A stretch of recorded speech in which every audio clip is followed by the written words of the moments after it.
Welcome back to my YouTube channel. यदि channel पे नए हैं तो चैनल को सब्सक्राइब कर लीजिए और बेल आइकन दबाना गलती से भी मत भूलना। आज 26 सितंबर 2025 है, दिन है फ्राइडे का।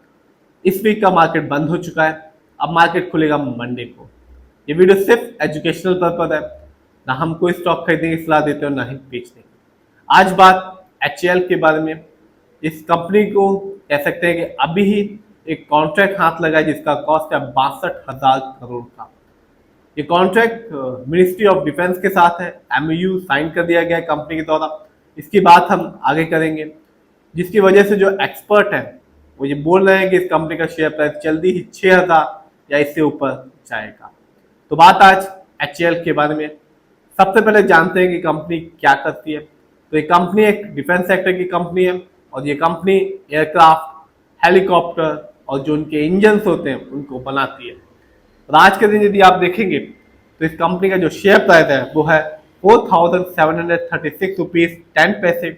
और कह सकते हैं कि आज इस कंपनी के शेयर में मामूली सी गिरावट रही 0.82%। लेकिन बात की जाए लॉन्ग टर्म की, यानी कि एक साल की, 2024 मार्केट डाउन था। कह सकते हैं कि इस कंपनी ने निराश ही किया, क्योंकि जो इस कंपनी का रिटर्न था एक साल में वो सिर्फ 7.83% का था। यानी कि आज से ठीक एक साल पहले इस कंपनी का जो शेयर प्राइस था वो था 4,369 रुपीज 30 पैसे। लेकिन 5 साल में HCL ने अपने शेयर होल्डर्स को कह सकते हैं कि माला माल कर दिया। इस कंपनी का जो रिटर्न था 5 साल में वो रहा 1,121% का। यानी कि आज से ठीक 5 साल पहले 2020 में इस कंपनी का जो शेयर प्राइस था वो था 392 रुपीज 83 पैसे। तो जो अच्छी कंपनियां होती हैं वो भले ही अपने शेयर होल्डर्स को शॉर्ट टर्म में निराश करें, लेकिन लॉन्ग टर्म में अपने शेयर होल्डर्स को माला माल कर देती हैं। बात की जाए इस कंपनी के स्टॉक के परफॉर्मेंस की, तो इस कंपनी का जो हाईएस्ट शेयर प्राइस गया वो रहा 5,165 रुपीज, जबकि एक साल में इस कंपनी का जो लो शेयर प्राइस आया वो रहा 3,046 रुपीज। तो बात की जाए इस कंपनी के न्यूज की, तो अभी ही इस कंपनी ने एक ऑर्डर साइन किया है, एक कॉन्ट्रैक्ट हाथ लगा है कंपनी को 62,370 करोड़ का, वो भी मिनिस्ट्री ऑफ डिफेंस के साथ, जहां पर कंपनी को डिलीवर करना है 97 light combat aircraft LCA Mk-1A। रक्षा मंत्रालय के साथ इस कंपनी ने ये MOU साइन किया है, जिसमें जो एयरक्राफ्ट बनेंगे उनकी जो कह सकते हैं नंबर्स है 68 सिंगल सीट के और 28 डबल सीट के एयरक्राफ्ट बनेंगे। और ये जो डिलीवरी है वो स्टार्ट होगी 28 से, यानी कि 2028 से, और कंपनी को 6 साल में ये सारे एयरक्राफ्ट मिनिस्ट्री ऑफ डिफेंस को या इंडियन एयरफोर्स को देने होंगे।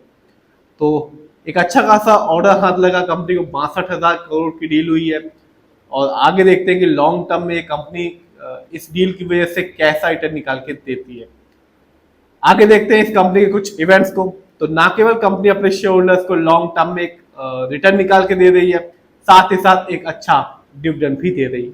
अभी ही 21 अगस्त 2025 को इस कंपनी ने अपने शेयर होल्डर्स को डिविडेंड दिया, हर एक शेयर के बदले में 15 रुपए का। इतना ही नहीं, पहले भी 18 फरवरी 2025 को इस कंपनी ने अपने शेयर होल्डर्स को डिविडेंड दिया था, हर एक शेयर के बदले में 25 रुपए का।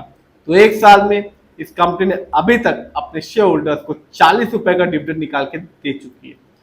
तो कंपनी कह सकते हैं कि रिटर्न तो दे ही रही है, कॉन्ट्रैक्ट भी ले रही है और डिविडेंड भी दे रही है। देखते हैं इस कंपनी के फंडामेंटल्स को। तो जो कंपनी का मार्केट कैप है कह सकते हैं कि शानदार है, 3,19,407 करोड़। लार्ज कैप की कंपनी है। इस कंपनी का पीबी रेशियो है 9.13, शेयर मार्केट में एक अच्छा पीबी रेशियो कहलाता है, 1 या तो बिलो 3। इस कंपनी का इंडस्ट्री पी है 51.87, शेयर मार्केट में एक अच्छा इंडस्ट्री पी होता है 20 से लेकर 25 के बीच में। इंडस्ट्री पी से पता चलता है जो कंपनी के स्टॉक है मार्केट में क्या वो चीप है या एक्सपेंसिव है। इंडस्ट्री पी से पता चलता है जो कंपनी के स्टॉक क्या वो अंडर वैल्यूड है या ओवर वैल्यूड है। बात की जाए डेप्थ टू इक्विटी की, यानी कि लोन कर्ज की, तो इस कंपनी पर किसी भी तरह का कोई लोन कर्ज नहीं है। जानते हैं आरओई को, यानी कि रिटर्न ऑन इक्विटी। तो कंपनी का जो आरओई है वो है 23.91। शेयर मार्केट में एक अच्छा आरओई कहलाता है 15% से लेकर 20% के बीच में। जब भी आप किसी कंपनी के आरओई को हाई देखेंगे या पॉजिटिव देखेंगे, तो वो सिर्फ एक चीज बताएगा कि कंपनी शेयर होल्डर्स के पैसे को सही से यूटिलाइज कर रही है। और जब भी किसी कंपनी का आरओई कम होता है, नेगेटिव होता है, तो एक चीज बताता है कि कंपनी शेयर होल्डर्स के पैसे को सही से यूटिलाइज नहीं कर पा रही। बात की जाए इस कंपनी के ईपीएस टीटीएम की, तो वो है 124.27। शेयर मार्केट में एक अच्छा ईपीएस टीटीएम कहलाता है 80 और से ज्यादा का। Earning per share trailing 12 month का मतलब होता है कंपनी ने लास्ट 12 मंथ में कितनी कमाई की है। इस कंपनी का डिविडेंड यील्ड है 0.84% का। शेयर मार्केट में एक अच्छा डिविडेंड यील्ड कहलाता है 2% से लेकर 6% के बीच में। हाई डिविडेंड यील्ड अच्छा होता है, जो इंडिकेट करता है शेयर होल्डर को कि इस कंपनी के स्टॉक को अपने पोर्टफोलियो में ऐड करना चाहिए। जानते हैं इस कंपनी के फाइनेंशियल कंडीशन को। तो कंपनी का जो रेवेन्यू है जून क्वार्टर में वो रहा 5,566 करोड़, जबकि ईयरली देखें तो 2025 में इस कंपनी का रेवेन्यू रहा 33,543 करोड़। बात की जाए प्रॉफिट की, तो जून क्वार्टर में इस कंपनी का जो प्रॉफिट रहा वो था 1,384 करोड़, जबकि ईयरली देखें तो 2025 में इस कंपनी का ईयरली प्रॉफिट रहा 8,364 करोड़। बात की जाए नेटवर्थ की, तो 2025 में इस कंपनी का जो नेटवर्थ रहा वो रहा 34,985 करोड़, जबकि पिछले साल यानी कि 2024 में इस कंपनी का जो नेटवर्थ था वो था 29,142 करोड़। तो कंपनी का फाइनेंशियल भी स्ट्रांग है और फंडामेंटल भी स्ट्रांग है।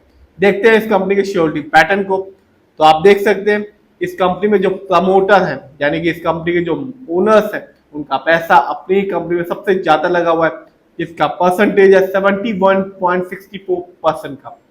जबकि दूसरे नंबर पे आते हैं FII यानी कि विदेशी निवेशक, जिनका पैसा इस कंपनी में लगा हुआ है 11.90% का। जबकि तीसरे नंबर पे आते हैं रिटेलर्स यानी कि हम लोग का पैसा इस कंपनी में लगा हुआ है 7.73% का। तो कंपनी का शेयर होल्डिंग पैटर्न भी स्ट्रांग है, फंडामेंटल भी स्ट्रांग है और फाइनेंशियल कंडीशन भी स्ट्रांग है। और ये कंपनी ना केवल डिविडेंड निकाल के दे रही है, लॉन्ग टर्म में अपने शेयर होल्डर्स को मालामाल भी कर रही है रिटर्न देके, और कह रहे हैं कि जल्दी इस कंपनी का शेयर प्राइस 6,000 या इससे ऊपर जाएगा। जिसकी वजह यह है कि कंपनी को अभी ही एक कॉन्ट्रैक्ट हाथ लगा जिसका कॉस्ट है 62,000 करोड़ से भी ऊपर का। तो कंपनी अपने शेयर होल्डर्स को सब कुछ करके दे रही है।